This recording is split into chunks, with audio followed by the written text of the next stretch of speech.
समय समय पे बहुत संतों गुरुओं महापुरुषों का अवतरण हुआ और इस धरती पे वो आए और चले गए।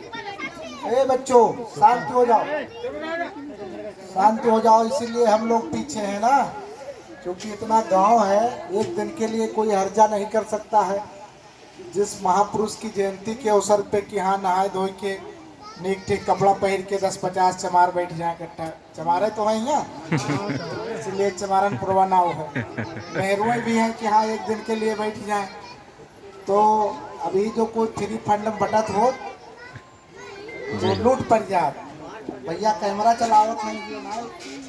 हाँ, आप देखिए हम एक जगह कार्यक्रम चल रहा है, यहाँ से निकल के फोन करते हैं, ठीक है। तो साथियों, आज तमाम महापुरुष इस धरती पे आए और चले गए। तमाम लोग इस धरती पे जन्मे और चले गए, लेकिन उन्हीं लोगों को याद किया जाता है जो अपने जीते जी इस समाज में कुछ अच्छा काम कर गए। तो उन्हीं महापुरुषों की कड़ी में इस धरती पे जब से ये मानव जीवन की उत्पत्ति हुई, तब से ये तमाम बहुसंख्यक समाज के लोग जो सामाजिक दुर्भावना के शिकार रहे, सामाजिक उत्पीड़न का दंश झेल रहे, ऐसे समाज को आगे बढ़ाने के लिए तमाम संतों गुरुओं महापुरुषों का उदय हुआ और अपने विचारों के माध्यम से, बच्चों जरा शांत हो जाओ भाई तुम लोग थोड़ी देर के लिए, विचारों के माध्यम से उन व्यवस्थाओं में समाज को दिशा देने का काम किया जिस समय मेरे साथियों आप कल्पना नहीं कर सकते हो, हलक से आवाज नहीं निकल सकती थी। इतना कठोर शासन था राजाओं महाराजाओं का कि आपने पढ़ा होगा, जो भी आपके बीच में पढ़े लिखे लोग हैं, कि न्याय की जगह पे हाथ काट लिया जाता था, नाक काट लिया जाता था, गर्दन काट लिया जाता था। और हमारे बहुसंख्यक शूद्र समाज, दलित समाज, पिछड़े समाज के लोगों के कान में पीतल के गला करके जमा दिया जाता था। आप जानिए कि वो किस तरीके से तड़प तड़प कर लोग मरे होंगे। तो इन व्यवस्थाओं का विरोध करने वाले संतों गुरुओं महापुरुषों में संत गुरु रविदास जी का जन्म हुआ, संत शिरोमणि की उपाधि उनको दी गई, कबीर साहब का हुआ, तुकाराम जी का हुआ, घासीराम जी का हुआ, गुरु नानक जी का हुआ, और आधुनिक भारत में तमाम संतों गुरुओं महापुरुषों का उदय हुआ। उसी कड़ी में छत्रपति साहू जी महाराज, जो कोल्हापुर स्टेट के महाराजा थे, जो हम सबके भाग्य विधाता, मार्गदर्शक और इस 19वीं सदी के महानायक बाबा साहब डॉक्टर अम्बेडकर को पढ़ाने में जिनका बहुत बड़ा सहयोग रहा, जिनकी कृपा से छात्रवृत्ति की व्यवस्था वही ब्रिटिश पीरियड से उन्होंने लागू किया और जो बाबा साहब को पढ़ा लिखा करके इस लायक बनाए।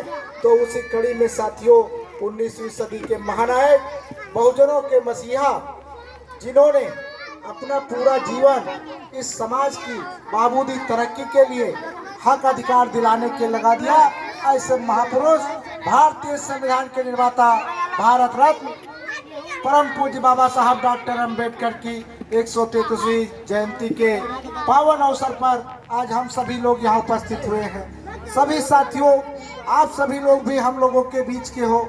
हमारे बीच में इस मिशन मूवमेंट को लंबे अरसे से जगाने का काम कर रहे, पूरे जनपद में, पूरे उत्तर प्रदेश में नौकरी कार्यकाल से वाम सेव के माध्यम से रिटायर होने के बाद बौद्धाचार्य जी यानी बौद्ध विचारधारा के फैलाने के माध्यम से आदरणीय सुंदरलाल बौद्ध जी जो हमारे आपके बीच में उपस्थित हैं, इनका हम हार्दिक स्वागत वंदन अभिनंदन करते हैं। साथ में हमारे बीच में आप लोगों से पहले से परिचित आदरणीय भाई चंद्रिका प्रसाद गौतम जी हैं, जो बहुत ही सीनियर वकील हैं और आपके बीच में पार्टी के कार्यों से बराबर आपके बीच में आते रहे, इनका भी हार्दिक स्वागत करते हैं। भाई आदरणीय बाबूजी जो भी विचारों के माध्यम से आप लोगों का जागरूक कर रहे थे, आदरणीय भाई प्रदीप बौद्ध जी जो सुल्तानपुर की धरती से चलकर आए हैं और अपना बहुमूल्य समय दे करके आपको जगाने का काम में लगे हुए हैं। लेकिन साथियों, अफसोस इस बात का कि यही जन सैलाब पूरा खचोखच भरा होता तो बोलने वाले को भी दुगना ताकत मिलती, क्योंकि नेता की ताकत जनता होती, बिना जनता के उसको क्या बोलते। कहाँ से शुरू करें, कहाँ पे खत्म करें। तो साथियों, हमें जन समूह की जरूरत है। तो राजपाट मेरे साथियों पहले तीर तलवार से मिला करता था, फिर उसके बीच में गोली और बंदूक से राजपाट मिलने लगा। आप लोग जानते हैं कि एक राजा दूसरे राजा की हत्या कर देता था, तब राजपाट पे आसीन होता था, तब उसको सत्ता मिलती थी। और राजा रानी के पेट से साथियों पैदा होते थे ऑलरेडी। बच्चों, तुम लोगों के माँ बाप ने बहुत अच्छे संस्कार नहीं दिए क्या? कल के भविष्य को ठीक से सुनो, शांत रहो। तो साथियों, राजपाट राजा रानी के पेट से पैदा होता था और एक एक रानी 10-10 राजा पैदा करती थी। उसका बड़ा पुत्र धृतराष्ट्र जैसा जो अंधा आदमी, वो इस देश का राजा बना, जिसके दोनों आंख नहीं थे। लेकिन चूंकि वो व्यवस्था थी मेरे साथियों कि राजा का बेटा ही राजा बनेगा, इसलिए अंधा आदमी बना। पृथ्वीराज चौहान जैसा जो एक आंख का काना, वो साथियों इस देश का राजा बना। उसी बीच में देखिए कुतुबुद्दीन ऐबक जैसा जो दोनों पैर से लंगड़ा आदमी इस देश का साथियों राजा बना। तो लंगड़ा, लूला, अपाहिज जो भी रानी के पेट से फर्स्ट औलाद हुआ, वो साथियों इस देश का राजा बनता था। लेकिन बाबा साहब डॉक्टर अम्बेडकर का जब इस धरती पे उदय हुआ, आज लोग परिकल्पना नहीं करते हैं। आज प्रत्येक गांव में स्कूल बना हुआ है, प्रत्येक गांव के 2 किलोमीटर पे जूनियर स्कूल बना हुआ है और क्लास 12 तक पूरी शिक्षा फ्री है। शिक्षा ही नहीं फ्री है साथियों, जब आपके बीच में आपकी जैसी आपकी बहन बेटी उत्तर प्रदेश की मुख्यमंत्री बनी थी, तो ये व्यवस्था लागू कर दिया कि धीरे धीरे कि हमारे लोगों के जो गरीबों के बच्चे हैं उनको पढ़ने में परेशानी होती है। तो मेरे साथियों, क्लास 1 से 12 तक शिक्षा तो फ्री है ही, लेकिन उसके साथ साथ आपको केवल अपने बच्चे को स्कूल भेजना, उसका ड्रेस फ्री, उसकी किताब फ्री, उसका जूता मोजा फ्री और उसका दोपहर का भोजन भी फ्री है। इसके बाद भी मेरे साथियों, आप जरा तुलना करिए कि वो डॉक्टर अंबेडकर जिनको स्कूल में नहीं बैठने दिया गया, वो डॉक्टर अंबेडकर जो स्कूल से बाहर बैठ करके पढ़े, जिनको पानी पीने के लिए मटका छूने का पावर नहीं था, जिनको मास्टर पढ़ाता था मारने के डांटने के लिए उनको दूर से मतलब रोड़ी ईंधा का प्रयोग करता था, उससे डंडा से मारता भी नहीं था कि ये छू जाए। तो ऐसे महान डॉक्टर अंबेडकर जो कि पढ़ लिख करके 32 डिग्रियां हासिल किया। आज जैसी डिग्रियां नहीं साथियों कि 10,000 15,000 दे दो तो जा करके मास्टर से मिलके ले लो। उस जमाने की डिग्री कितनी विषम परिस्थितियों में कोलंबिया यूनिवर्सिटी में पढ़ा, लंदन में पढ़ा, भारत में पढ़ा और साथियों इतना ही नहीं 8 भाषाओं का ज्ञान हासिल किया, तब जा करके इस देश के सर्वोपरि व्यक्ति बने और भारतीय संविधान की जो ड्राफ्टिंग कमेटी थी उसके चेयरपर्सन बने। तो ड्राफ्टिंग कमेटी का चेयरपर्सन बहुत बड़ी बात होती है। इंडियन कॉन्स्टिट्यूशन का के प्रियाम्बुल को उन्होंने डिसाइड किया मेरे साथियों। उस प्रियाम्बुल की वजह से आज पूरे देश में बहुसंख्यक दलित समाज के लोग, पिछड़े समाज के लोग और अल्पसंख्यक समाज के लोग, सर्व समाज की महिलाओं को, चाहे वो अपर कास्ट की महिला हो, चाहे वो अंतिम वर्ग की महिला हो, सबको तमाम हक अधिकार साथियों मिले। और उन्हीं हक अधिकार की बदौलत हमारे लोगों के बीच में तमाम जागरूकता आई, असमानता का भेद कम हुआ, जो खाई थी वो दूर हुई। लेकिन मेरे साथियों, तमाम अफसोस इस बात का है कि तमाम हमारे पढ़े लिखे लोग, तमाम हमारे शिक्षा से मरहूम लोग, वंचित लोग, जिनको मूल रूप से शिक्षा ग्रहण करना चाहिए, क्योंकि बाबा साहब डॉक्टर अम्बेडकर ने कहा था कि शिक्षा वो शेरनी का दूध है कि जो बच्चा पिएगा वही दहाड़ेगा। तो जब शिक्षा रूपी शेरनी का दूध ना आप पिए हैं और ना आप अपने बच्चों को पिलाना चाहते हैं, तो आप अपनी कैसे आप तरक्की के लिए आप आशा किए बैठे हैं। जो लोग आपके शिक्षा पाए वो लोग साथियों आगे बढ़े। अभी हमारे भाई साहब कह रहे थे कि नेताओं के पीछे जिंदाबाद नहीं करना चाहिए। मेरे साथियों, ये आप जान लीजिए, ये आप मान लीजिए कि बाबा साहब डॉक्टर अंबेडकर ने नौकर बनने के लिए परिश्रम नहीं किया था। बाबा साहब डॉक्टर अंबेडकर ने रिपब्लिकन पार्टी ऑफ इंडिया की स्थापना किया था। बाबा साहब डॉक्टर अंबेडकर उसके अध्यक्ष थे। बाबा साहब डॉक्टर अंबेडकर अंतरिम सरकार के लेबर मिनिस्टर थे। बाबा साहब डॉक्टर अंबेडकर स्वतंत्र भारत के प्रथम कानून मंत्री थे। बाबा साहब डॉक्टर अंबेडकर लोकसभा के सदस्य थे। बाबा साहब डॉक्टर अंबेडकर राज्यसभा के सदस्य थे। वो सदैव राजनीति की तरफ आपको बढ़ाने का प्रयास किए, क्योंकि आप राजनीति में नहीं होगे। तो बाबा साहब डॉक्टर अंबेडकर ने शुरू में ही कहा था कि किसी भी देश का संविधान कितना भी अच्छा क्यों ना हो, लेकिन उसके लागू करने वाले की नीयत पे लागू निर्भर करता है कि संविधान कहाँ जाएगा, लोगों की विकास कैसे होगा। तो आपका संविधान कितना भी अच्छा क्यों ना हो, लेकिन जब वहाँ पे आपका प्रधानमंत्री नहीं बनेगा, आपकी विचारधारा का व्यक्ति मुख्यमंत्री नहीं बनेगा, आपकी विचारधारा का व्यक्ति विधायक नहीं बनेगा, तो आपकी बात को, आपकी आवाज को कौन बुलंद करेगा। क्योंकि साथियों, एक गांव में सेक्रेटरी आता है, एमए बीए पढ़ करके बड़ा कंपटीशन करके आता है, लेकिन एक आप, ये लोकतंत्र है, लोकतांत्रिक भारत में एक आप प्रधान चुनते हैं, 500 रुपये पे अपना वोट नीलाम करते हैं, 55 रुपये के पौवे पे आप अपना वोट नीलाम करते हैं, तब एक आप प्रधान चुनते हैं। तो वो जो एमए बीए पास सेक्रेटरी है, वो एक भी आपके यहाँ खड़ंजा नहीं बिछा सकता है, एक भी नाली नहीं बना सकता है। जब प्रधान जी कहेंगे कि नहीं यही नाली बनेगी, वही नाली बनेगी। ऐसे आपका ब्लॉक का प्रमुख होता है, वीडियो कंपटीशन करके आता है साथियों, कंपटीशन से वो 2 कंपटीशन रिटर्न करता है, फिर वो उसके बाद में इंटरव्यू देता है, तो 3 कंपटीशन वो करके आता है, उसके बाद वो वीडियो बनता है, ब्लॉक डेवलपमेंट ऑफिसर। लेकिन उसको भी एक खड़ंजा लगाने का पावर नहीं है, वो ब्लॉक प्रमुख तय करता है कि खड़ंजा कहाँ लगेगा। तो मेरे साथियों, विधायक है, सांसद है, जो जितने भी लोग हैं, ये सभी लोग नेता हैं, ये कानून बनाते हैं, ये आपको आगे बढ़ाने के लिए विचार विमर्श करते हैं, इनके नीतियों से आप आगे बढ़ सकते हैं। अधिकारी है, वो आपका प्रतिनिधित्व करता है कि आपकी उपस्थिति वहाँ पे है कि नहीं है। और बाकी मेरे साथियों, पढ़िए लिखिए, आप अच्छा आदमी बनिए, अधिकारी बनिए, कर्मचारी बनिए, लेकिन अगर समाज में कोई तरक्की लाना है तो आपको राजनीति में आना पड़ेगा। राजनीति में अगर बहन मायावती नहीं आई होती, बहुजन समाज पार्टी की अगर 4 बार मुख्यमंत्री और सरकार न बनी होती, तो मेरे साथियों, बाबा साहब डॉक्टर अंबेडकर 14 अप्रैल 1891 को इस धरती पे जन्मे थे, महू में, इंदौर जिले में। लेकिन उसके बाद में 6 दिसंबर 1956 को जब चले गए, तो मेरे साथियों 14 अप्रैल 1984 के बीच के समय में तमाम सीनियर साथी यहाँ बैठे हो, बाबा साहब का कोई नाम जानने वाला नहीं था। बाबा साहब के नाम का परिचय कराने वाले मान्यवर कांशीराम साहब, जो गांव-गांव में साइकिल चला करके और पूरे गांव जगाने का काम किया, और बाबा साहब डॉक्टर अंबेडकर का परिचय कराने का काम किया कि बाबा साहब डॉक्टर अंबेडकर संविधान निर्माता थे, हम सब के दलितों पिछड़ों के भाग्य विधाता। तो ऐसी स्थितियों में मेरे साथियों, उसके बाद में जब आपकी सरकारें बनी, तो डॉक्टर अंबेडकर के नाम से गांव बने, वहां पे बिजली, पानी, सड़क और स्कूल बने। नहीं तो हमारे दलितों की बस्ती में कोई वोट भी मांगने नहीं जाता था।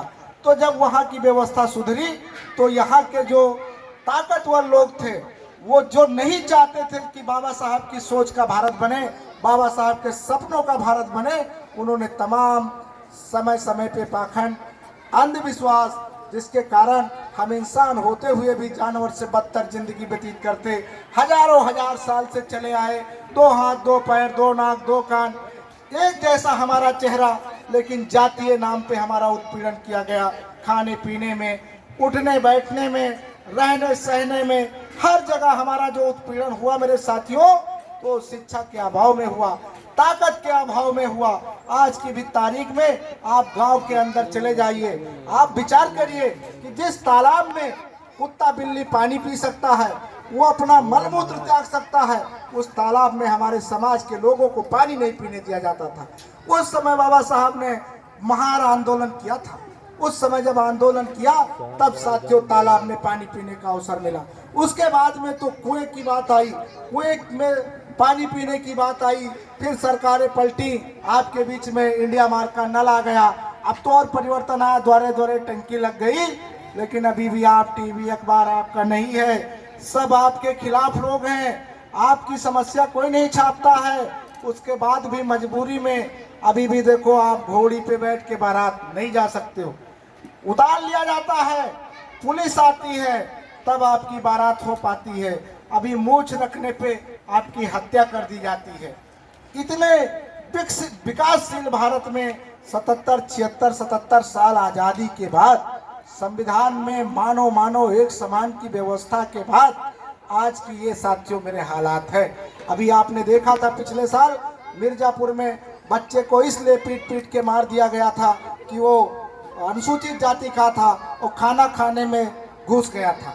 तो बड़ी पीड़ा है, जिनको पीड़ा है वो समाज का काम करते हैं, जिनको समाज से नहीं मतलब है वो अपना बीवी बच्चे घर परिवार कोठी बरोटी जगह जमीन में लगे हैं। तो किसी को कुछ ले नहीं जाना है, लेकिन जिसको समाज से लगाव है वो बेचारे दौड़े सब घूम रहे हैं।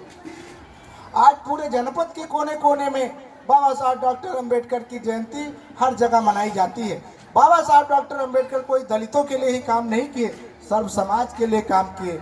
लेकिन मेरे साथियों, चूंकि वो अनुसूचित जाति के थे, महार बिरादरी के थे, चमार भी नहीं थे, लेकिन अब वो उनको लोगों ने समाज में चमार ही घोषित कर दिया। न आज किसी दूसरे महापुरुष की जयंती होती तो सर्व समाज के लोग इकट्ठा होते हैं, और यहाँ पे जैसे जहाँ भी चले जाओ सब शेड्यूल कास्ट के लोग। तो साथियों, इस पे आपको विचार करना होगा, बहुत गंभीर विषय है। और बाबा साहब डॉक्टर अंबेडकर पे अगर पूरी रात बोला जाए तो तब भी उनकी बात खत्म नहीं होगी। लेकिन आप लोगों को विचार करना चाहिए, जो नौजवान साथी हो ये माइक पकड़ना चाहिए, आवाज बोलना चाहिए, सीखना चाहिए। जब तक के लिए आप अपनी आवाज नहीं बुलंद करेंगे तब तक कुछ मिलने वाला नहीं है। सत्ता और सम्मान की थाली कोई परोस के नहीं देता है साथियों, उसके लिए संघर्ष करना पड़ता है, बहुत कड़ा संघर्ष होता है। जो कि मान्यवर कांशीराम साहब ने कहा था कि वोट से लेंगे पीएम सीएम, आरक्षण से एसपीडीएम। तो जब आप अपना पीएम सीएम बना ही नहीं पाएंगे तो आपका आरक्षण कहाँ बचेगा? अभी भाई साहब बताएं, ये प्राइवेट लिमिटेड कंपनी में पता नहीं कैसे समझो एडजस्ट ही हो गए, उसमें तो जाति पूछ के लोग रखते हैं। जो सरकारी संस्थाएं थी सरकार उसको प्राइवेट कर रही है कि आपका प्रेजेंटेशन वहाँ ना हो पाए, आपकी उपस्थिति नहीं हो पाएगी, तो आप कैसे वहाँ पे आपकी बात बनेगी? तो मेरे साथियों, आपको पढ़ना लिखना चाहिए, आपको अपनी आवाज़ को आगे बढ़ाना चाहिए, आपको श्रोता के साथ वक्ता बनना चाहिए। और हर 5 साल पे सभी पदों का चुनाव होता है, हर 5 साल पे, चाहे वो आपका बीडीसी हो, जिला पंचायत हो, ब्लॉक प्रमुख हो, ग्राम प्रधान हो, विधायक हो, सांसद हो। आज सांसद का चुनाव इस देश में चल रहा है। आप देश के भाग्य का निर्धारण करने जा रहे हैं, और अगर आप इस निर्धारण में, तो जिन बाबा साहब डॉक्टर अंबेडकर ने अपने बेटे राजरतन को बिना कफन के दफन किया था, उनको कोई कमी नहीं थी, उनको अच्छी नौकरी मिल जाती, वो विदेशों में अच्छा जीवन जी लेते, देश में अच्छा जीवन जी लेते। लेकिन इस बहुसंख्यक परिवार के लिए उन्होंने संघर्ष किया, अपने बेटे का इलाज नहीं करा पाए, अपने बेटे के लिए कफन की व्यवस्था नहीं कर पाए, बिना कफन के उनको दफन करना पड़ा। तो उनको चिंता इस देश के बहुसंख्यक बहुजन समाज के लोगों की थी, जिसके लिए उन्होंने ये कहा था कि हमारा एक राजरतन के जाने से कुछ नहीं होगा, अगर हमारे ये बहुसंख्यक बहुजन समाज के राजरतन, अगर हम इनकी व्यवस्था को नहीं देखेंगे तो ये बहुत पीछे चले जाएंगे। तो मेरे साथियों, अगर बाबा साहब डॉक्टर अंबेडकर की आत्मा कहीं इस ब्रह्मांड में होगी, जो भी हो, अगर वहाँ से देखती होगी तो करा रही होगी कि ये हमारे लोग जिनके लिए मैंने आजीवन संघर्ष किया, ये अपने वोट का सौदा करते हैं, ये अपने वोट का सौदा करते हैं, 50-55 रुपये में बेचते हैं, 500 रुपये में बेचते हैं। तो स्वाभाविक है कि बाबा साहब डॉक्टर अंबेडकर के आत्मा करा रही होगी। और बाबा साहब डॉक्टर अंबेडकर के सपनों का भारत अगर बनाना है तो उनकी आइडियोलॉजी को, उनकी विचारधारा को अपने जीवन में अपनाना होगा। सभी बच्चों को पढ़ाइए लिखाइए, सबको आगे बढ़ाइए, सभी लोग वक्ता बनिए, माइक पकड़िए, अंधविश्वास पाखंड से दूर रहिए, कानून के दायरे में रहिए, क्योंकि सरकार आपके खिलाफ है, बात बात में आपके खिलाफ कार्रवाई तय होती है। तो बाबा साहब डॉक्टर अंबेडकर अगर हिंसा का रास्ता तय किए होते तो इतना अधिकार हमको आपको नहीं दे जाते। बाबा साहब डॉक्टर अंबेडकर कानून की लड़ाई लड़े और कानून के हिसाब से काम किए तो आज सब हक अधिकार भी है। तो हमारा आप लोगों से अनुरोध है कि गरिमा में रह करके, कानून के दायरे में रह करके, क्योंकि आप गरीब लोग हैं, आपका घर उजड़ जाएगा, आप जोश में अगर होश खो दिए, आपका परिवार तबाह हो जाएगा तो आपको कुछ नहीं मिलेगा। आप कानून कायदे के अंदर रह करके परिवर्तन की बात करें। सामाजिक परिवर्तन आपके यहाँ दिख रहा है, तमाम शादी विवाह आप बौद्धाचार्य के जरिए कर रहे हैं, तमाम व्यवस्थाएं हैं, लेकिन राजनीतिक परिवर्तन लाना सबसे बड़ा परिवर्तन है। क्योंकि जब आपकी सत्ता थी तो लाखों लाखों लोग नौकरी में आए, आज आपकी सत्ता नहीं है, लोग झांसा देते हैं चंद पूंजीपतियों के हाथ में, देश की पूरी संपत्ति दे करके हमको केवल भोजन पानी 5 किलो राशन पे रखने के लिए प्रयास में सब लोग लगे हुए हैं। हम भी उसमें खड़े होकर के गरीब समाज के लोग ताली बजाते हैं। तो आपको अपना घर मजबूत रखिए, अपना घर कमज़ोर न करिए, अपनी व्यवस्था रखिए। नहीं तो जहाँ से आप लोग गौतम जी, आर्या जी, सोनकर जी, भास्कर जी, बौद्ध जी, सिद्धार्थ जी बन करके आए हैं ये 30 सालों में, अगर आप इस बात को नहीं समझ पाए तो फिर आप वहीं चले जाएंगे मज़े से बताने में कि हरिजन हुई, रैदास हुई, बहुत दूर चले जाएंगे। तो जो आपसे पहले या इस समय लोगों ने संघर्ष किया है, त्याग किया है, मार खाए हैं, जेल काटे हैं, उन लोगों को बड़ी परेशानी होगी कि हमारा मिशन मूवमेंट, बाबा साहब के अनुयायी लोग, बाबा साहब की विचारधारा को मानने वाले लोग, बाबा साहब को आगे, उनकी विचारधारा को आगे बढ़ाने वाले लोग ये नीलाम हो गए और हमारी विचारधारा रुक गई। तो पढ़िए लिखिए, बच्चों को पढ़ाइए लिखाइए, अपनी व्यवस्था आगे बढ़ाइए, पाखंड आडंबर से साथियों दूर रहिए। सबसे पहला काम है सत्ता हासिल करिए, बिना सत्ता के कुछ होने वाला नहीं है। सत्ता में जब आएंगे तो आपका सारा कुछ चाक चौबंद रहेगा, सारी व्यवस्था रहेगी। नौकरी में आप आएंगे, किसी ना किसी की फाइल आप उठाएंगे, आपका कोई हक अधिकार नहीं है। आप अपने बेटी, अपने बेटा, अपने परिवार के अलावा आप अपने पटीदार का भी कल्याण नहीं कर पाएंगे। तो बहुसंख्यक अगर पूरे लोकमत का कल्याण चाहते हैं तो सरकारों में आइए, क्योंकि सत्ता बहुत बड़ी चीज़ है। बाबा साहब अम्बेडकर पार्टी बनाए, राजनीति में रहे, इस्तीफा दिए। कहीं कोई आपको बताए कि राजनीति से नहीं मतलब है तो सबसे पहले जान लीजिए कि राजनीति के बिना कुछ होने वाला नहीं है।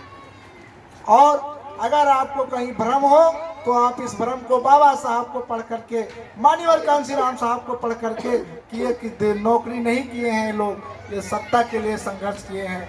मायावती जी को पढ़ लीजिए, संत ज्योतिराव फूले को पढ़ लीजिए, संत श्रोमणी रविदास को पढ़ लीजिए, संत कबीर को पढ़ लीजिए, आपकी व्यवस्था दूर हो जाएगी।